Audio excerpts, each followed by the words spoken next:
Hi, good morning and welcome back to my channel.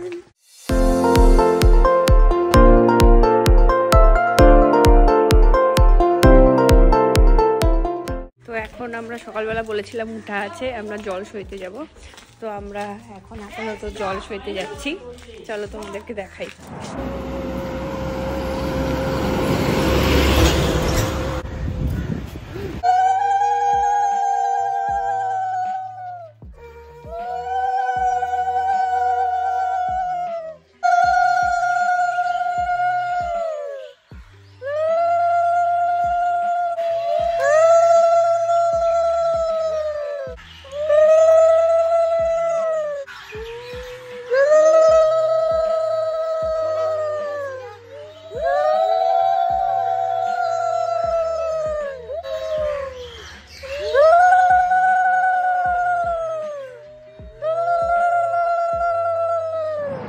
হয়ে গেছে, জল সইতে যাবে। এই যে শ্রীটা আমি নিয়ে এসেছিলাম, আমি আবার নিয়ে যাচ্ছি।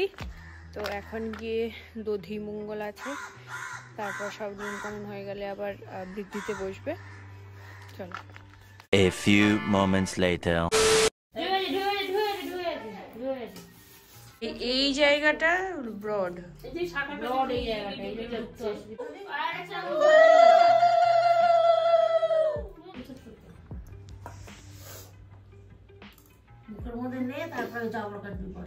আরে কি গরুকে যেমন ঘাস খাওয়া তেমন খাই।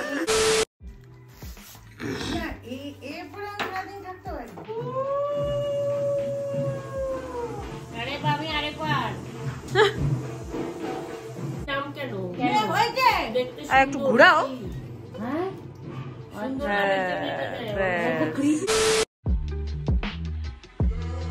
One hour later. Hello again. তখন দেখলে আমরা চা খেয়েছি, চা খেয়ে নিয়ে এখন বেরিয়েছি হচ্ছে রাম ঠাকুরের আশ্রমে যাব। দুটো টিকিট কেটে নিয়ে আসতে প্রসাদের, কারণ ওই দিদিকে মনে হয় খাওয়ানো হবে, ওই জন্য। চলো।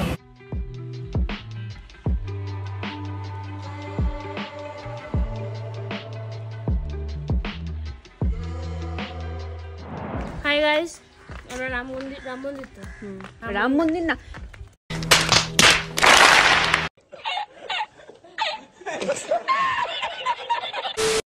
রাম ঠাকুরের আশ্রমে গেছিলাম, কিন্তু প্রসাদ এখনো পাইনি, কারণ সবে 7টা বাজে। প্রসাদ দেবে 8টা, সাড়ে আটটার থেকে প্রসাদ দেবে, তো ওই জন্য এখন বলেছি হবে না, এখন আমরা আবার বাড়ি যাচ্ছি। আমার মনে হয় 8:30টার সময় আসতে হবে, দেখি। 1 hour later. তো আমি আবার 8:30টার সময় গেছিলাম প্রসাদ আনতে, কিন্তু যারা যারা পার্সেল নিচ্ছিল তাদের দুটো দিচ্ছিল না, একটা দিচ্ছিল, তাই জন্য বাবা আবার আরেকটা পার্সেল আনতে গেছে। তো বাড়ি ফিরে দেখি অলরেডি বৃদ্ধি সব সাজানো চলছে, আর তারপর দেখলাম যে দিদিও রেডি হয়ে গেছে বৃদ্ধিতে বসার জন্য। ওম কট্টে বসনি নন্দি মুখা শ্রাদ্ধানু কল্প ভোজ্য দানা কর্মণি ওম স্বস্তি ভবন্ত ব্রুবন্তু ওম স্বস্তি। ওইদিকে বৃদ্ধি হচ্ছিল, তো আমরা ভাবলাম আমরাও হলদির জন্য রেডি হয়নি, তো আমরা এখানে রেডি সবাই কমপ্লিট হয়ে গেছে, আর দিদিও রেডি হয়ে ওখানে ফটোশ্যুটের জন্য চলে গেছে। মিনওয়াইল দেখি তত্ত্বও চলে এসছে, আর তত্ত্ব আসা মানে গায়ে হলুদের সময়। তো চলো তোমাদেরকে দেখাই।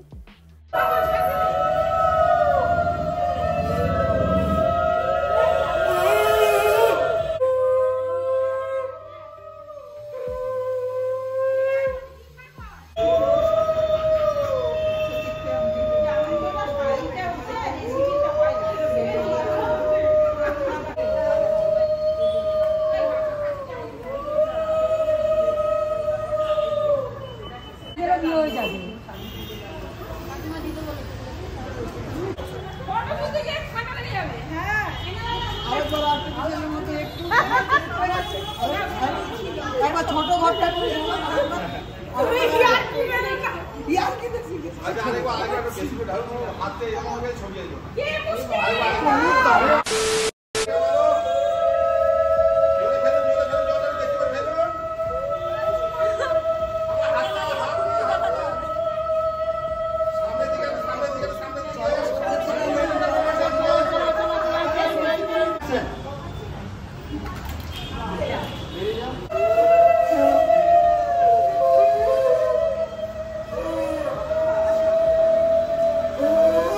আর কুলোটা নিয়ে তারপর আমরা ভাড়া বাড়িতে চলে গেছিলাম, বিকজ রাত্রিবেলা একটা বিয়ের সময় কাজে লাগতো।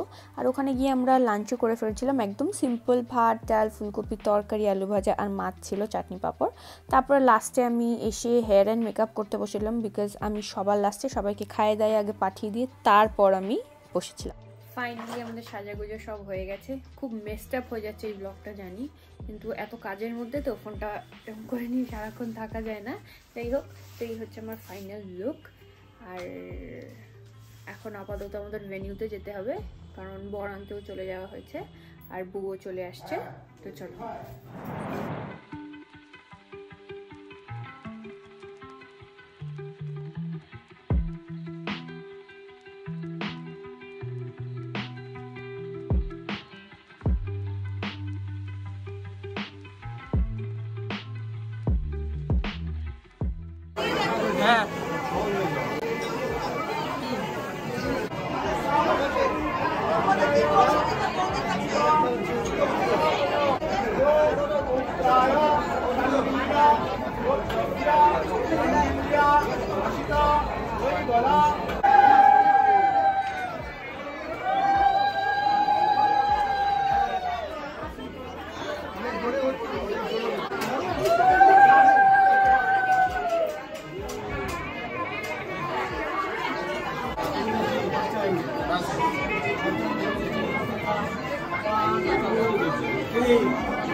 ও আচ্ছা,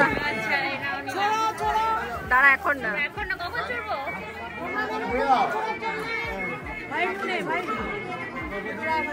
কখন চড়বো?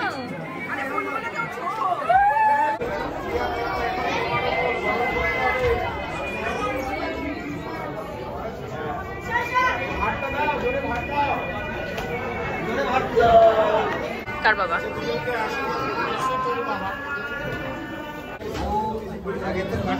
দেখতে হবে, তবে না 2 ঘন্টা 4 ঘন্টা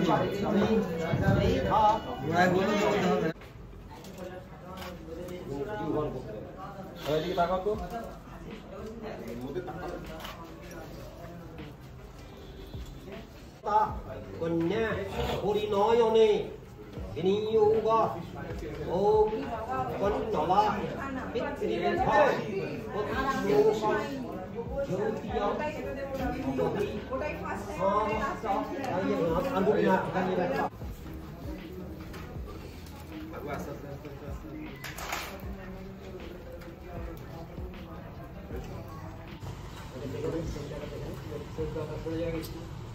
যেমন স্টে করো, স্টে করো, স্ন্যাপগুলো হয়ে যাবে। তোলো, আরো তোলো, আরো তোলো, আরো তোলো, আরো তোলো, আরো তোলো, স্টে করো, স্টে করো, স্টে। সরে এসো, সরে যাও, এদিকে এসো। এই মেয়ে, দাঁড়াও, বল ওম লজ্জা শীলা স্থিরা ভব। ওটা কোন কেনা দেয় না, বাহ সুন্দর হয়েছে। নে পোর্ট্রেট তোল, গুড শট, মারো। হ্যাঁ, মুকুটটা তুলতেই হবে। তা পোর্ট্রেটটা তুই ইয়ের ঘোমটাটা করবি কি করে? আপনি এখানটা ধরুন, থাকবেন আস্তে, ডান হাত নামান, ডান হাত নামান, ডান হাতটা নামান, ডান হাত কোনটা? Very good. পোর্ট্রেটটা বিবাহ সম্পূর্ণ।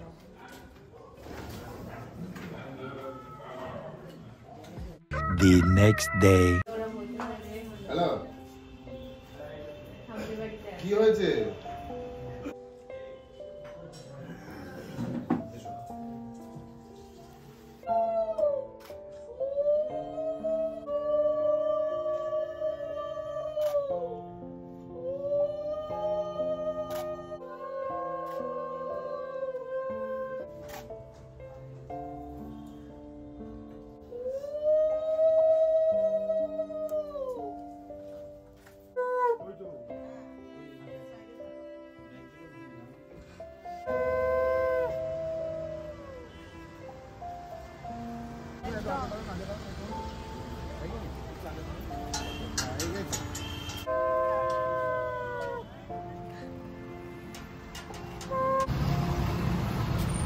তো ও চলে যাওয়ার পর ঘরটা একটু ফাঁকা ফাঁকা হয়ে গেছিলো।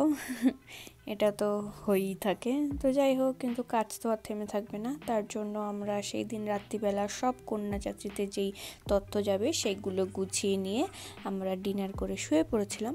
আর পরের দিনে আমি বাড়ি ফিরে রিসেপশনের ব্লগও স্টার্ট করে দিয়েছিলাম, বাট মায়ের এতটা শরীর খারাপ হয়ে গেছিলো যার জন্য সেই ব্লগটা আমরা কন্টিনিউ করতে পারিনি। তো দেখো, আমি ছাদে গিয়ে অলরেডি ইন্ট্রো শ্যুট করে সব কিছু মেকআপ করে সবাই বসতে যাচ্ছিলাম, বাট হয়নি।